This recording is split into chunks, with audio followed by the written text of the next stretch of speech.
Morning, welcome back in জলসেচি। সকাল সকাল একটা সুখবর, মনে হচ্ছে আর টেম্পারেচারটা একটু লো, জাস্ট একটু।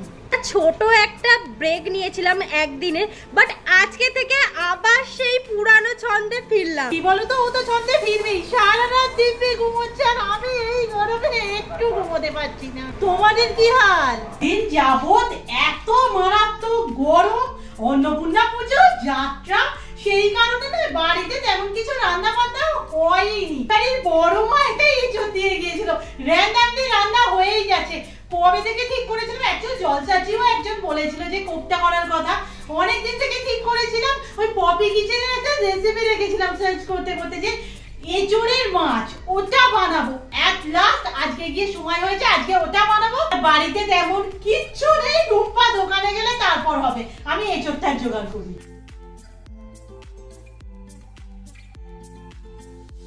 মানে আমার যে কি ধরনের শরীর আমি বুঝতে পারি না। যাই হোক, এই গরম মানে 42-44 ডিগ্রি গরমে আমার নাক দিয়ে জল ঝরছে। দিদি বলছে এত ঠান্ডা লাগাস না, মারাত্মক কিছু হয়ে যাবে। ওমা কি কি আনতে হবে? বেসন, চারমগজ, আদা, আর হচ্ছে তোমার গরম মশলা, দই, টক দই। আচ্ছা, এই ওই সেই বলতে বলতে তো ছক্কানা জিনিস বলে দিল, আমার মনে থাকবে কিনা কি জানি। পেয়েছিস কো দেখি? এ মা, দই ছোট কেন? ছোট দই নয়, তাহলে এক্ষুনি ফেরত দিয়ে বড় দই নিয়ে চলে আসি। মানে কিরকম সিস্টেম হয়ে গেছে, আমি খেয়ালই করিনি যে বড় দই আনতে বলেছে, আমি একটা ছোট দই নিয়ে চলে এসেছি। আচ্ছা তোমরা কি কেউ কখনো গাজরের গাছ দেখেছো? মানে আমার তো ফার্স্ট টাইম, আমি এর আগে দেখিনি। আমি না ভাবতেই পারি না গাজরের গাছও মানে ওই কমলা কালারের হয়।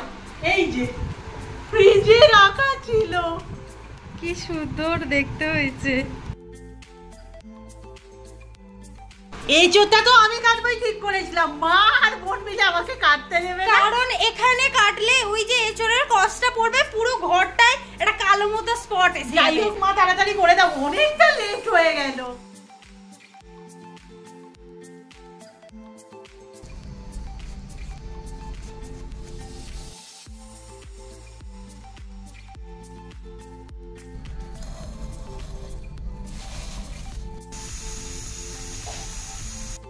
যে যে আমাদের বাড়ি এসেছে শেষেই বলেছে যে যাত্রাতে তুমি এত গয়না পরেছিলে। আমি মনে মনে ভাবছি হ্যাঁ, আমি এত গয়নাই পরেছিলাম। যাই হোক, আজকে একটু টাইম পেয়েছে, এই গয়নাগুলোকে এই বক্সে ঢুকিয়ে রাখবো। এটাও পুরো অবস্থা খারাপ হয়ে আছে।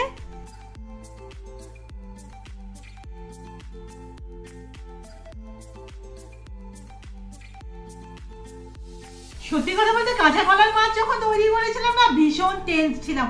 আজকে টেনশনটা একটু কম, যে ভাজা যায়, তবে আমি জানি না এঁচোড় ভাজা যাবে কিনা। ওই খোলা খোলা যদি ছেড়ে যায়। চলো শুরু তো করি, অলরেডি ঘড়িতে 12:30। ভেবেছিলাম আজ তাড়াতাড়ি করবো, হলো আর না। প্রথমে অ্যাড করছি কর্নফ্লাওয়ার, এবার অ্যাড করছি বেসন দিয়ে, যেহেতু আগে থেকে সিদ্ধ করা, আমি ভীষণ কম দিচ্ছি আর বিদ্যুৎ ইউজ করছি। জিরে গুঁড়ো,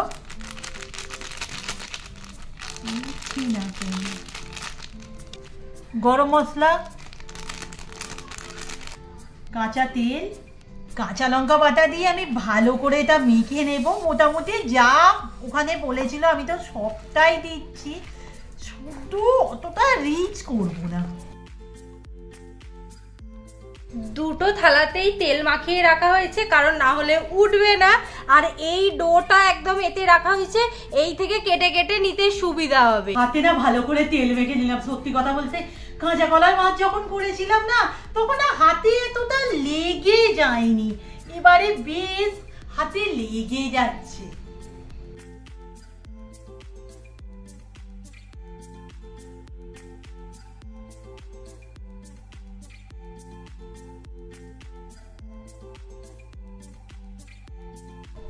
সুন্দর করে শেপ দিয়ে দিয়েছি। পপি কিচেন স্পেশাল এঁচোড়ের মাছ। টোটালি নার্ভাস, এগুলোকে আমি বাঁচবো কি করে, একদম না সেই নরম নরম টাইপের হয়েছে। চলো দেখি কতদূর কি করতে পারি। রান্নাটা হবে সর্ষের তেলে, গরম হোক ভালো করে বাবা, না হলেই চোখলা উঠে যাবে।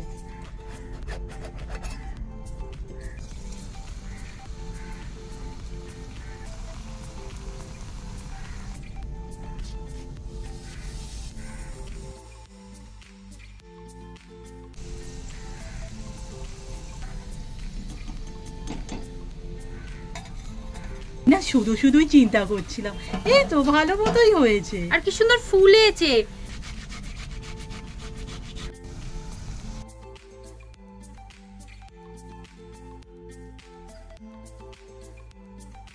নিচে যাওয়া তেলে অ্যাড করছি ক্যাপসিকাম কুচি, অল্প একটুখানি আদা বাটা, করে রাখা টমেটোটা। ঝাল ঝাল খেতে হবে তাই গুঁড়ো লঙ্কাটা একটু বেশি দিচ্ছি, অল্প করে একটু নুন, সবেতে তো নুন দেওয়া, এটা আর বেশি দিলাম না।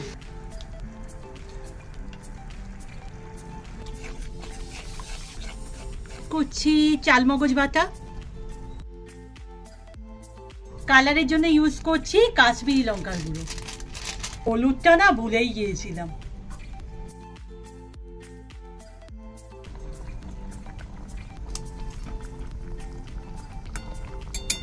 হয়ে এসেছে, অ্যাড করব গরম মশলা।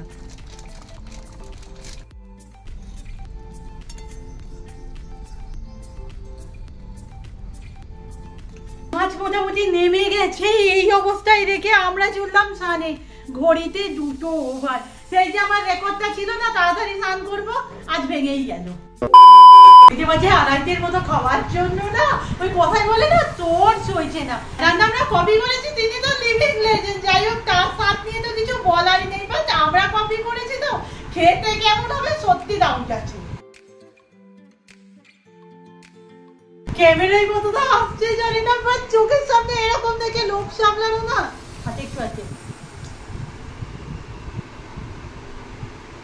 ভাত দিয়ে খেয়ে বলছি।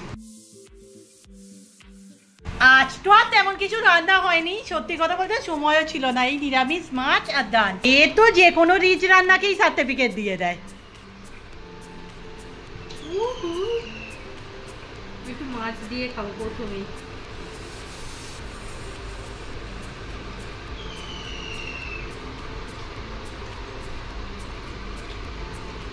আমি ভেবেছিলাম খেতে অতটা ভালো হবে না, কিন্তু হেভি হয়েছে, তাড়াতাড়ি ট্রেনে। আর গ্রেভিটা অসাধারণ। রিভিউ দেবে মা, মা নিরামিষ মাছ দেখি কেমন হয়েছে, মনে হচ্ছে তো ভালোই হয়েছে। হ্যাঁ খেয়ে দেখো না।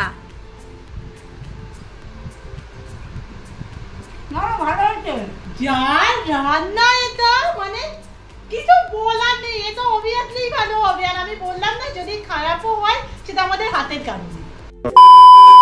খাওয়ার পর একটু রেস্ট নিয়েছিলাম, তারপরেই মনে পড়লো যে বাড়িতে টক দইটা তো আছে, সেটা দিয়ে লস্যি বানিয়ে খেতে হবে। ও 2 দিন হয়ে গেল আমাদের খাওয়া হয়নি।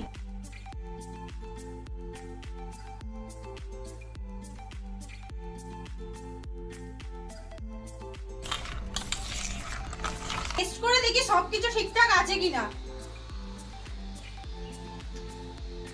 একদম। দুদিন হলো বিকেলের দিকে ঘুমিয়ে যাচ্ছি, তাই তোমাদের না বাগানের আপডেট দেওয়াই হয়নি। সত্যি কথা বলতে অত গাছ লাগালাম তো এই প্রথমবার, জানো তেমন একটা গাছই হয়নি। এটা তো পুরো নোটে দানা ছড়ানো হয়েছিল, কিছুই হয়নি। এখানে ওই অল্প স্বল্পের উপর কলমি শাক একটু হয়েছে, একটু অল্প করে ঢেঁড়স, চিচিঙা, এই সমস্ত গাছ আর কি। সকালে ওই যে গাজরটা ছিল না, এইটাকে আজকে যেখানে হোক বসানো হবে।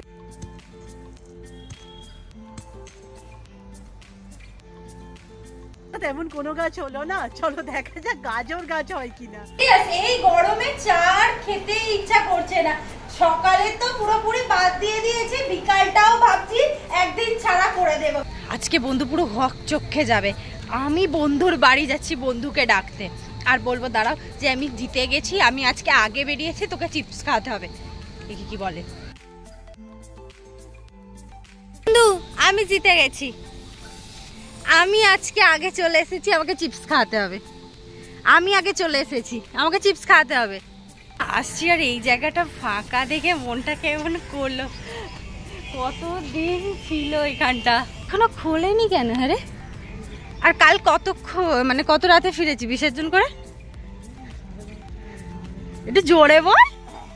12:30 12টা হবে। টাটা দিদি, ছুটি। আমি না ভয় পেয়ে গেছি, হট করে উঠে দেখি স্কেল নিয়ে আমি ভেবেছি কাকে মারতে যাচ্ছে। ভালো লাগছে না, তাই না? হ্যাঁ এবার ঠিক আছে। আজকে নরমালি ঘুগনি হচ্ছিল, কিন্তু আমাদের বাড়িতে যে কস্তুরি মেথির পাতাটা আছে সেটা সবাই ভুলে গিয়েছিল। দিদি মনে করিয়ে দিল যে এটা দিয়ে আজকে ঘুগনি বানানো হবে।